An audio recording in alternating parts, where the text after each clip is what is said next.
فذکر فإن الذکر تنفع المؤمنین، اللہ کا ارشاد ہے کہ آپ یاد دہانی کروائیے، کیونکہ یاد دہانی کروانا ایمان والوں کے لیے فائدہ مند ہے۔ رمضان المبارک کا بابرکت مہینہ بڑی تیزی سے اپنے اختتام کی جانب بڑھ رہا ہے۔ نیکیوں کا یہ موسم بہار جانے والا ہے۔ اللہ کا مہمان بڑے جلد ہم سے رخصت ہونے والا ہے۔ کیا یہ رمضان المبارک ہم نے ویسے گزارا جیسے گزارنا چاہیے تھا؟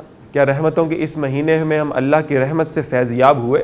کیا دن کے روزے سے ہمیں اللہ کا تقوی حاصل ہوا؟ کیا مغفرت کے اس مہینے میں ہم نے اپنی مغفرت کروا لی؟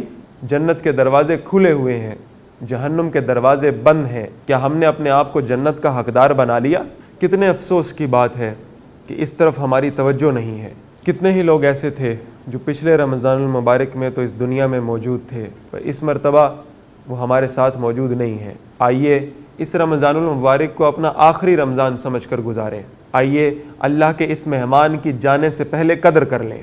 رمضان المبارک میں اللہ کی رضا حاصل کر لیں، اپنے رب کے ساتھ اپنے تعلق کو مضبوط کر لیں، اللہ کا تقوی حاصل کر لیں اور اپنی راتوں کو قرآن مجید کے نور سے روشن کر لیں۔